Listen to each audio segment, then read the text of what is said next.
Libro 11. Capítulo 1. Que la sabiduría es una ciencia acerca de principios resulta claro de nuestra primera parte, en la cual hemos planteado 20 problemas frente a lo dicho por los demás sobre los principios. Pero alguien podría preguntar si se debe concebir la sabiduría como una sola ciencia o como varias. Pues, si se ha de concebir como una sola, es cierto que una sola trata siempre de los contrarios. Pero los principios no son contrarios. Y, si no es una sola, ¿cuáles deben ser admitidas como tales? Además, el estudiar los principios demostrativos es propio de una sola o de varias. Pues, si es propio de una sola, ¿por qué ha de serlo 25 más de esta que de cualquier otra? Y, si es propio de varias, ¿cuáles se habrá de pensar que son estas? Además, ¿tratará de todas las substancias, o no? Pues, si no trata de todas, será difícil indicar de cuáles. Pero, si trata de todas una sola, no se ve cómo es posible que tenga varios objetos la misma ciencia. Además, es una demostración solo acerca de las substancias, 30 o también acerca de los accidentes. Pues, si hay una demostración al menos acerca de los accidentes, no la hay acerca de las substancias. Y, si la que trata de estas es distinta de la que trata de aquellos, ¿cuál es una y cuál la otra, y cuál de las dos es sabiduría? Pues, en cuanto demostrativa, será sabiduría la de los accidentes. Pero, en cuanto que estudia las cosas primeras, lo será la de las substancias. Pero no ha de pensarse que la ciencia que buscamos trata 35 de las causas mencionadas en la física. Pues ni puede tratar de la causa final, pues esta es el bien, y este se da en el dominio de la acción y en los entes en movimiento. Y esto es lo primero que mueve, pues es tal la índole del fin. Pero el primer motor no existe en las cosas inmóviles. Y, en suma, se puede plantear la cuestión de si la ciencia que ahora buscamos trata de las substancias sensibles, o no, sino de otras. Pues, sí, 1059b, trata de otras, tratará de las especies, o bien de las cosas matemáticas. Ahora bien, que las especies no existen es evidente, pero, incluso si uno supone que existen, resulta difícil explicar por qué no sucede con las demás cosas de las que hay especies 5 lo mismo que con las cosas matemáticas. Me refiero a que ponen las cosas matemáticas como intermedias entre las especies y los entes sensibles, como terceras al lado de las especies y de las cosas de aquí. Pero no hay un tercer hombre ni un tercer caballo al lado del hombre y del caballo en sí y de los individuales. Y si, en cambio, no es como dicen, ¿de qué hemos de suponer que trata el matemático? Ciertamente, no de 10 las cosas de aquí, pues ninguna de estas es como lo que estudian las ciencias matemáticas. Pero tampoco de las cosas matemáticas trata la ciencia que buscamos ahora, pues ninguna de ellas tiene existencia separada. Y tampoco de las substancias sensibles, pues son corruptibles. 15 Y, en general, puede uno preguntarse cuál es la ciencia a la que corresponde estudiar los problemas relativos a la materia de las cosas matemáticas. Pues ni le corresponde a la física, ya que toda la actividad del físico se desarrolla en torno a las cosas que tienen en sí mismas un principio del movimiento y de la quietud, ni tampoco a la que estudia la demostración y la 20 ciencia, pues realiza su investigación en torno a este mismo género. Queda, pues, que sea la filosofía propuesta la que realiza la indagación acerca de ellas. Puede también uno preguntarse si se ha de pensar que la ciencia que buscamos trata de los principios que algunos llaman elementos. Pero todos admiten que estos son inmanentes en las cosas compuestas. Y más bien parecería que la ciencia que buscamos tendría que tratar de los universales. Pues todo 25 enunciado y toda ciencia es de los universales y no de los entes últimos. De suerte que trataría así de los primeros géneros. Y estos resultarían ser el ente y el uno, pues estos principalmente pueden ser considerados como abarcadores de todos los entes y como los más semejantes a principios, por ser primeros por naturaleza. Pues, si se corrompen ellos, se destruyen 30 también al mismo tiempo los demás. Todo, en efecto, es ente y uno. Y, puesto que, si alguien los pone como géneros, las diferencias participarán necesariamente de ellos, siendo así que ninguna diferencia participa del género, parece, por este motivo, que no deben ser puestos como géneros ni como principios. Además, si lo que es más simple es más principio que lo que es menos 35 simple, y las especies últimas son más simples que los géneros, pues son indivisibles, mientras que los géneros se dividen en varias especies diferentes, parece que las especies serán más principios que los géneros. Pero, en cuanto que la destrucción de los géneros implica la de las especies, los géneros se parecen, 1060, más a los principios. Pues es principio aquello cuya destrucción implica la de otro. Así, pues, estas y otras semejantes son las cuestiones que encierran dificultad. Capítulo 2. Además, debe admitirse algo fuera de las cosas singulares, o no, sino que constituyen estas el objeto de la ciencia que se busca. Pero estas cosas son infinitas. Por otra parte, fuera de 5 las cosas singulares solo hay géneros o especies, y la ciencia que ahora se busca no trata ni de unos ni de otras. ¿Por qué es esto imposible? Ya lo hemos explicado. Se plantea, en efecto, de una manera general, la duda de si se ha de suponer que existe alguna substancia separada fuera de las substancias sensibles de este mundo, o no, sino que estas son las únicas reales y acerca de estas versa la sabiduría. Parece, en efecto, que buscamos alguna 10 otra, y esto es lo que nos hemos propuesto, ver si hay algo separado en sí mismo y no incluido en ninguna de las cosas sensibles. Además, si hay alguna otra substancia fuera de las substancias sensibles, ¿cuáles son las substancias sensibles fuera de las cuales se ha de pensar que existe esta? Porque, en efecto, se la ha de suponer más bien fuera de los hombres o 15 de los caballos que fuera de los demás animales o incluso de los seres inanimados en general. Por otra parte, el establecer otras substancias eternas en número igual al de las sensibles y corruptibles caería sin duda fuera de lo razonable. Pero, si el principio que ahora se busca no está separado de los cuerpos, 20 ¿qué otro podría ser reconocido con más razón que la materia? Esta, ciertamente, no existe en acto, pero sí en potencia. Y puede parecer que la especie y la forma son un principio más importante que esta. Pero son corruptibles. Por consiguiente, no hay, en absoluto, una substancia eterna, separada y en sí. Pero esto es absurdo. Pues ciertamente la hay, y es buscada sin duda por 25 los mejor dotados, que piensan que hay semejante principio y substancia. Pues ¿cómo habrá orden si no existe algo eterno, separado y permanente? Además, si verdaderamente hay una substancia y un principio tal por naturaleza como el que ahora buscamos, y si es uno solo para todas las cosas, y el mismo para las eternas y las corruptibles, resulta difícil explicar por qué, siendo el mismo su principio, entre las cosas que dependen de este principio unas 30 son eternas y otras no eternas. Esto, en efecto, es incomprensible. Y, en caso de que sea uno el principio de las cosas corruptibles y otro el de las eternas, si es eterno también el de las corruptibles, la dificultad será la misma, porque, en efecto, si es eterno el principio, ¿no son también eternas las cosas que dependen de él? Y, si es corruptible, tiene que haber otro 35 principio de este, y otro del nuevo principio, y así hasta el infinito.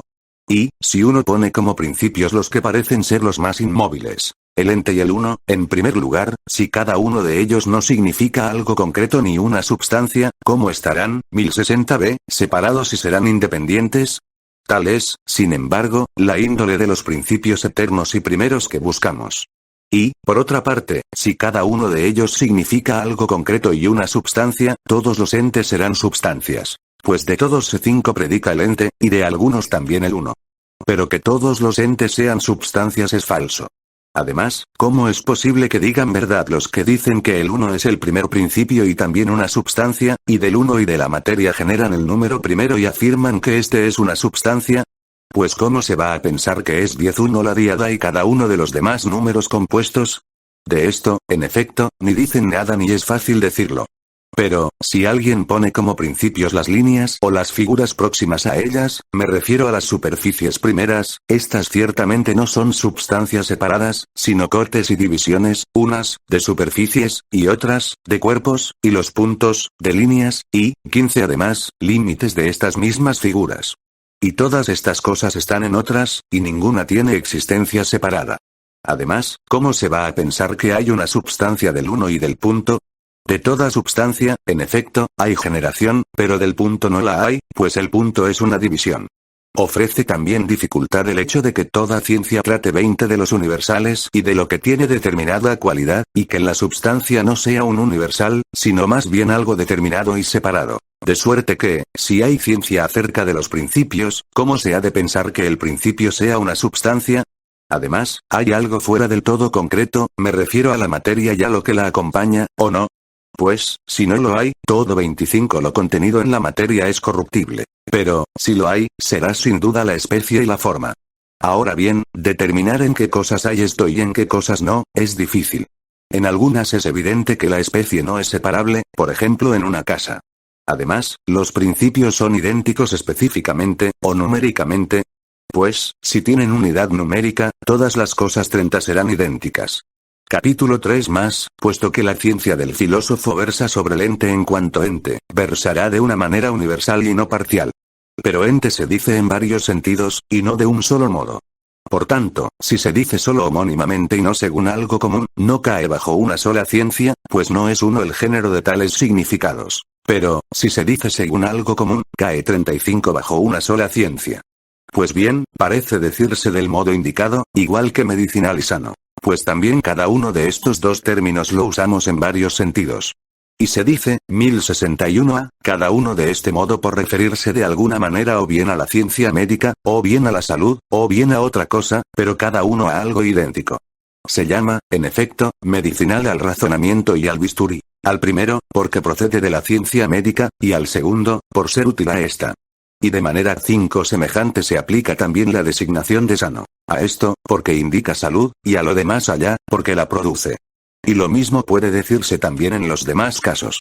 Del mismo modo, por tanto, también todo se dice ente. Pues cada uno de ellos se llama ente por ser afección, o hábito, o disposición, o movimiento, o alguna otra cosa semejante, del ente en cuanto ente.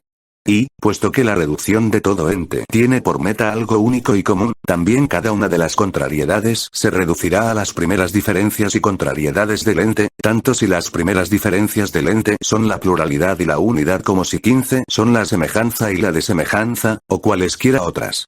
Cuestión que podemos dar ya por estudiada. Pero lo mismo da que la reducción del ente tenga como meta el ente o el uno. En efecto, si no son una misma cosa, sino distintos, al menos se convierten. Pues el uno es también de algún modo ente, y el ente, uno. Y, puesto que el estudio de los contrarios corresponde 20 siempre a una misma ciencia, y cada uno de ellos implica siempre la privación del otro, aunque pudiera uno preguntarse cómo implican privación algunos entre los que hay algo intermedio, por ejemplo lo justo y lo injusto, en todos estos casos debe afirmarse la privación no de todo el enunciado, sino de la última especie. Por ejemplo, si el justo es obediente a las leyes en 25 virtud de cierto hábito, el injusto no estará totalmente privado de todo el enunciado, sino que de algún modo será deficiente en la obediencia a las leyes, y en este sentido tendrá la privación. Y del mismo modo también en los demás casos.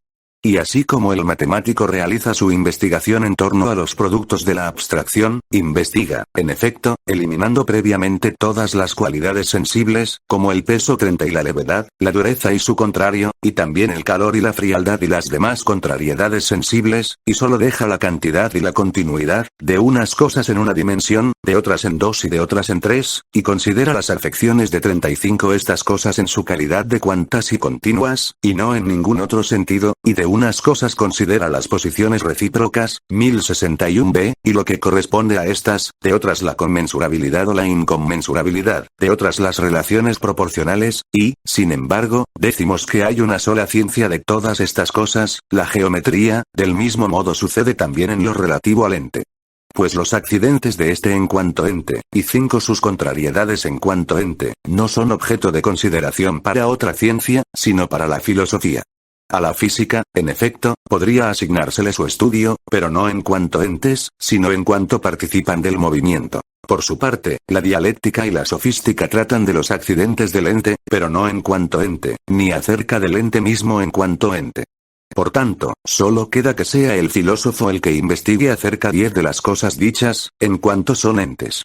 Y, puesto que todo ente, diciéndose en varios sentidos, se dice según algo uno y común, y del mismo modo los contrarios, pues se reducen a las primeras contrariedades y diferencias del ente, y las cosas que son tales pueden estar bajo una misma ciencia, 15 puede resolverse la dificultad mencionada al principio, aquella en que se preguntaba cómo una sola ciencia puede abarcar varios objetos diferentes en género. Capítulo 4 y, puesto que también el matemático usa los conceptos comunes de un modo propio, también el considerar los principios de estos parece corresponder a la filosofía primera.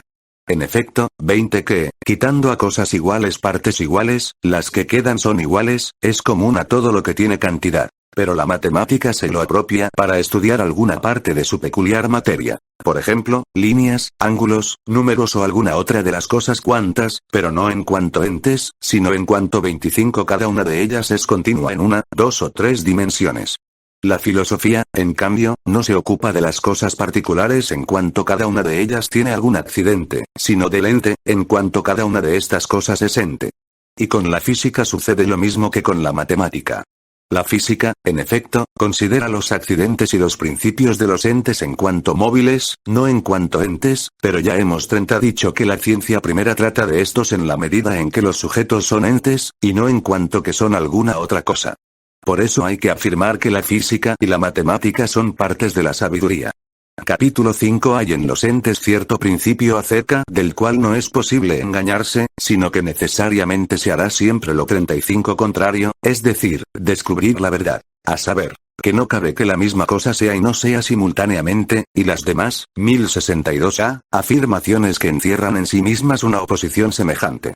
Y acerca de tales principios no hay demostración absoluta, pero sí la hay contra este. Pues no es posible sacar esto mismo como conclusión de un principio más fidedigno, lo cual sería 5 preciso para una demostración absoluta.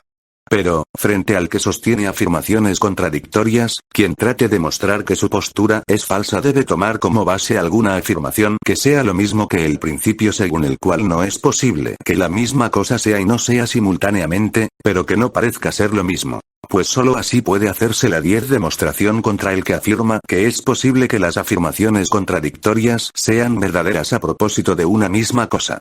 Así, pues, los que van a participar en una discusión recíproca deben entenderse en cierta medida. Pues, si no se da esta condición, ¿cómo va a haber entre ellos comunidad de razonamiento? Es preciso, por consiguiente, que cada una de sus palabras sea conocida y signifique algo, y no varias cosas, sino tan solo 15 una. Y, si significa varias, habrá que explicar a cuál de ellas se refiere.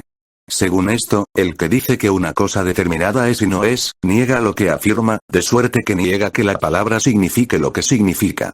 Pero esto es imposible.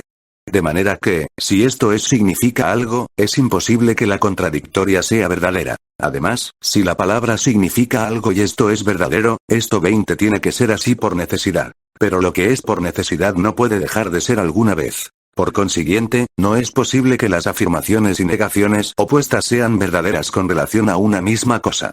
Además, si la afirmación y la negación son igualmente 25 verdaderas, no será más verdadero decir hombre que no hombre. Y el que afirme que el hombre es no caballo dirá probablemente más o, en todo caso, no menos verdad que quien diga que es no hombre. De suerte que también afirmando que ese mismo es caballo dirá verdad, pues se afirmaba que las contradictorias pueden ser igualmente verdaderas.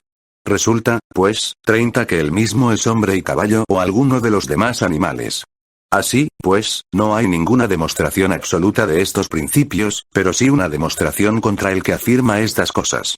Y quizá incluso al propio Heráclito, interrogándole de este modo, se le habría obligado fácilmente a confesar que nunca es posible que las afirmaciones contradictorias sean verdaderas con relación a las mismas cosas.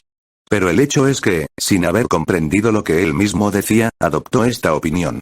Más, 35 en definitiva, si lo dicho por él es verdadero, tampoco esto mismo sería verdadero, a saber, que sea posible que una misma, 1062b, cosa simultáneamente sea y no sea. Pues, así como, separadas una de otra, no es más verdadera la afirmación que la negación, del mismo modo, siendo el conjunto y complejo de ambas como una sola afirmación, no será más verdadera la negación 5 que el todo considerado como una afirmación. Y, todavía, si no se puede afirmar nada con verdad, también será falso decir que no hay ninguna afirmación verdadera. Pero, si se puede, resulta inconsistente lo que dicen quienes levantan tales objeciones y 10 tratan de destruir completamente el diálogo.